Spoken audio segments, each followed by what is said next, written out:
काली द्राक्षा या किशमिश, शाल पढ़नी, बुग्ध पढ़नी, प्रश्न पढ़नी, छोटी पीपल, मांस पढ़नी, भुइयाँ, नीलोफर या नीलकमल, बला, जीवंती, सोनपाठा, नागरमोथा, पाठा, विदारीकंद, पुनर्नवा मूल, यह काकनासा, यह है अग्निमांद, गंभारी छाल, क्षीर काकोली, यह है मेदा, महामेदा, काकोली, छोटा गोखरू, बड़ा गोखरू, छोटी कटेरी, बड़ी कटेरी, यह वासा पंचांग, छोटी हरड़। जितनी भी छाल काष्ठ औषधि हैं वो सब कूट के डाली जाएंगी। बेल की छाल, क्योंकि कूटने से क्या है, जितनी भी काष्ठ औषधि हैं या छाल हैं तो क्वाथ बनते समय पे उनका सत्व अच्छे से निकले। काकड़ा सिंगी, यह कचूर, पुष्कर मूल,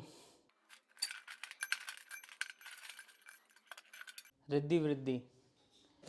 अब जीवक ऋष्वक डाल रहे हैं। अब हम इसमें डाल रहे हैं गिलोय, इसको अमृता भी बोलते हैं। ये है रक्तचंदन, पुष्पा इसी की तस्करी करता था। अभी इतनी सारी जड़ी बूटियाँ इसमें पड़ चुकी हैं और ये सारी इसमें अभी डलने को रह गई हैं। अष्टवर्ग पूरा बचा हुआ डलने के लिए। अष्टवर्ग बहुत महत्वपूर्ण हिस्सा रहता है च्यवनप्राश का। रेयर जड़ी बूटियाँ रहती हैं इसमें सारी की सारी, और सबसे कॉस्टली जो जड़ी बूटियाँ हैं वो अष्टवर्ग की ही हैं। होता क्या है, ज़्यादातर च्यवनप्राश बनाने वाले अष्टवर्ग को स्किप कर देते हैं, लेकिन बिना अष्टवर्ग के जो च्यवनप्राश बनता है वो सिर्फ हलवा है। च्यवनप्राश तभी अपना रिजल्ट देगा जब उसमें अष्टवर्ग डला होगा। इसको भीगने डाल दिया है। लगभग 12 घंटे के बाद इसमें अग्नि दी जाएगी। ये सारा हम मोटा मोटा जड़ी बूटी छान ले रहे हैं चलनी से। उसके बाद फिर एक बार हम इसको कपड़े से छानेंगे। अब हम इसको छानेंगे कपड़े से। ये मार्किन का कपड़ा है, धुला हुआ, एकदम शुद्ध।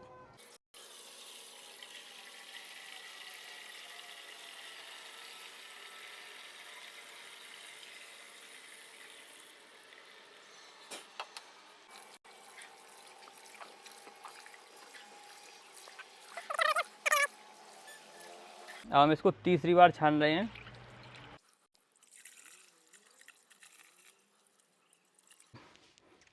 अब ये जड़ी बूटियों का पानी यानी कि क्वाथ द्रव्य 20 लीटर करीब है हमारे पास। ये इसमें 20 किलो ही खांड मिला के इसकी चाशनी बनाई जाएगी। हम क्वाथ द्रव्य में खांड डाल रहे हैं। ये 20 किलो खांड है। खांड मतलब क्या? ये स्वीटनर है, हमारा ट्रेडिशनल स्वीटनर है ये। अच्छा, हाँ। मिश्री बोल सकते हैं क्या? हाँ, मिश्री के जैसा ही है। अच्छा, चीनी से ज़्यादा शुद्ध है और चीनी से महंगा भी रहता है।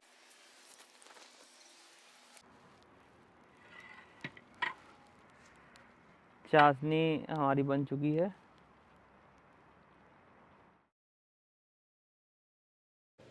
ये जंगल का आंवला है।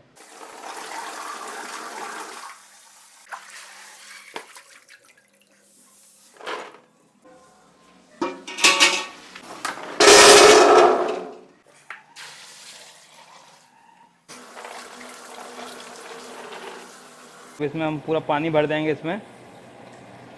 उसके बाद फिर ये लगभग 2 घंटे में उबल के तैयार हो जाएगा। आंवला उबल गया है। ये फटने लगा है इस तरीके से। अच्छा, माने फटने लगे तो यानी उबल गया। तैयार है। तिल का, शुद्ध तिल का तेल।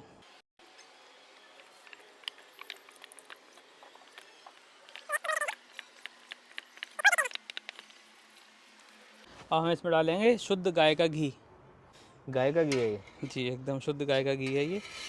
घी मेल्ट हो चुका है। अब हम इसमें आंवला की पिस्टी डालना शुरू करेंगे। जो आंवला उबाला था उसी को पीस हाँ, करके? ये घिसा गया है आंवला। ये घिसा हुआ आंवला है। शायद मैं सोचता हूँ यूट्यूब पर अभी तक किसी ने भी पूरा प्रोसेस नहीं डाला है कि एक एक चीज़ दिखाई हो। ये बात है, काफ़ी सर्च करने के बाद भी हाँ। इस तरह का प्रोसेस देखने को नहीं मिला। हाँ और ये शायद सोशल मीडिया के इतिहास में च्यवनप्राश को लेकर के अगर देखा जाए तो ये पहली बार हो रहा है। जी। और हम लोग बस अपने घर के खाने के लिए बनाते हैं। मुझे मिलेगा ना? हाँ, आपको ज़रूर मिलेगा भैया। और हमारे व्यूअर्स को, व्यूअर्स जो को, लोग जुड़े हुए हैं। व्यूअर्स की मैं बोलूँगा डॉक्टर साहब से एक बार बात करना पड़ेगा कि इसको बड़े पैमाने पर बनाया जाए। वो डॉक्टर साहब ही कर सकते हैं। और मुझे लगता है कि अगर लोग असली चीज़ खाने को इच्छुक हैं और उसकी कीमत देने के लिए तैयार हैं तो डॉक्टर साहब को भी कोई आपत्ति नहीं होगी। अब ये कितनी देर और भुना जाएगा इसी तरह से? ये भाई साहब कम से कम ये 4 से 5 घंटे तक इसकी बुनाई होगी। 4 से 5 घंटे इसी तरह से लगातार लगे रहेंगे? जी जी जी, बिल्कुल इसी तरीके अरे से। बाप रे। ये जब तक ये जितना तेल हमने डाला है इसमें और घी, वो सारा का सारा जब तक ये बाहर नहीं निकल आएगा तब तक इसकी ऐसे ही बुनाई होती रहेगी।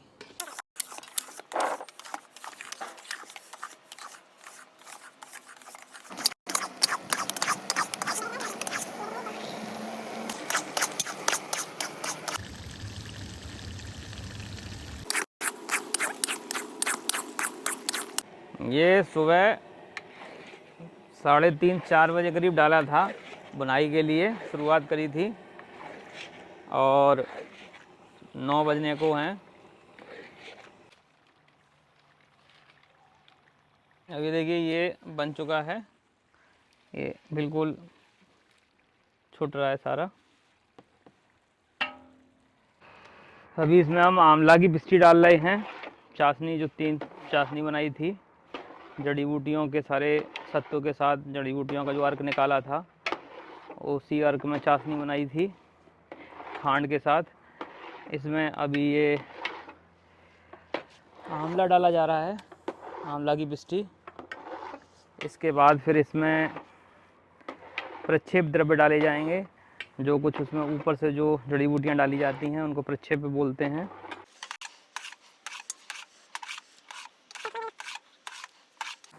ये असली वंशलोचन है।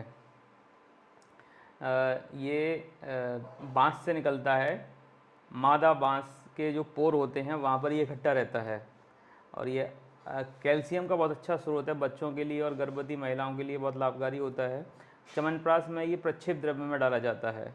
अभी हम इसमें प्रक्षेप द्रव्य जो भी हैं वो सारे के सारे ब्लेंड करेंगे।